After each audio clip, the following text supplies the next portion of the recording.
Fantastic for first step കാണുന്നതിന് മുമ്പ് ഏതൊക്കെ സിനിമകളും സീരീസുകളും കാണണം.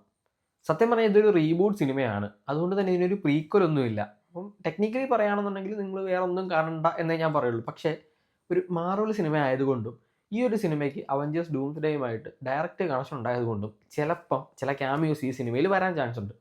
അതുകൊണ്ട് ഞാൻ എൻ്റെ ഒരു ഒപ്പീനിയൻ പറയുകയാണെന്നുണ്ടെങ്കിൽ എല്ലാ മാർവൽ സിനിമകളും പറയുന്ന പോലെ തന്നെ നിങ്ങൾ എല്ലാ മാർവലിൻ്റെ സിനിമകളും സീരീസുകളും കണ്ടിട്ട് പോകുന്നതായിരിക്കും നല്ലത്. അത് മാത്രമല്ല 2005 റിലീസായിട്ടുള്ള ഫെന്റാസ്റ്റിക് ഫോർ എന്ന് പറഞ്ഞ ഒറിജിനൽ സിനിമ 2 പാർട്ടുകളാണ് സിനിമയ്ക്കുള്ളത്. അപ്പം അതും ഒന്ന് കണ്ടിട്ട് പോയി കഴിഞ്ഞാൽ ഫെന്റാസ്റ്റിക് ഫോർ എന്താണ് പരിപാടിയൊക്കെ നിങ്ങൾക്ക് മനസ്സിലാവും. അതെനിക്ക് തോന്നുന്നു എല്ലാവരും കണ്ടിട്ടുള്ള സിനിമയായിരിക്കും. ആ ഒരു കാസ്റ്റ് ഈ സിനിമയിൽ ക്യാമിയോ ആയിട്ട് വരാം, വരാതിരിക്കാം, ഞാൻ പറയുന്നില്ല.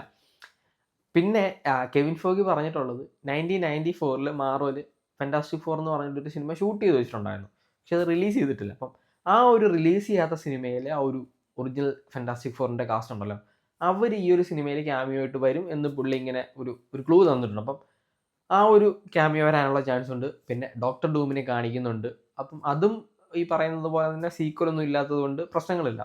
പറയുന്നത് പോലെ ഇനി ഡോക്ടർ സ്ട്രേഞ്ചോ അതേപോലെ തന്നെ ഈ തണ്ടർ ബോൾസിൽ ആരെങ്കിലും അങ്ങനെ എന്തെങ്കിലും സാധനങ്ങളൊക്കെ വരികയാണെന്നുണ്ടെങ്കിൽ ഈ പറയുന്നത് പോലെ ചിലപ്പം മാർവലുമായിട്ട് നമ്മൾ ഇതുവരെ കണ്ട സിനിമകളിലെ കണക്ഷൻസ് ഒക്കെ വരാനായിട്ടുള്ള പോസിബിലിറ്റി ഉണ്ട്. ഇതുവരെ അതായത് ഇത്രയും ദിവസം ഈ പറയുന്ന പ്രീമിയറൊക്കെ കണ്ടിട്ട് ആരും അങ്ങനെ ഒന്നും പറഞ്ഞിട്ടില്ല. പറയുന്ന ഡോക്ടർ ഡൂമിൻ്റെ ഒരു ക്യാമിയോ പറ്റിയിട്ടാണ് എല്ലാവരും പറഞ്ഞിട്ടുള്ളത്. അപ്പം കണ്ടിട്ട് ഒരു സിനിമയും കാണാതെ പോയാലും ഒരു പ്രശ്നമില്ല എന്നാണ് എനിക്ക് തോന്നുന്നത്. പിന്നെ ഇനി സിനിമ ഇറങ്ങി കഴിയുമ്പോൾ അറിയാം ഇവരെന്തൊക്കെയാണ് ഇതിനകത്ത് കാട്ടിക്കൂട്ടി വെച്ചിട്ടുള്ളതെന്നുള്ളത്. എന്തായാലും ഫസ്റ്റ് ഇംപ്രഷൻ എന്താണെന്ന് വെച്ച് കഴിഞ്ഞാൽ സിനിമയ്ക്ക് നല്ല ഒപ്പീനിയൻസ് ആണ്, നല്ല ഇംപ്രഷൻസ് ആണ്, നല്ലൊരു സിനിമയാണ് എന്നാണ് പറഞ്ഞിട്ടുള്ളത്. ബാക്കി നമുക്ക് സിനിമ കണ്ടിട്ട് പറയാം. 25-നാണ് സിനിമ റിലീസാകുന്നത്. ഇനി 3 ദിവസം കൂടെ ഉള്ളൂ.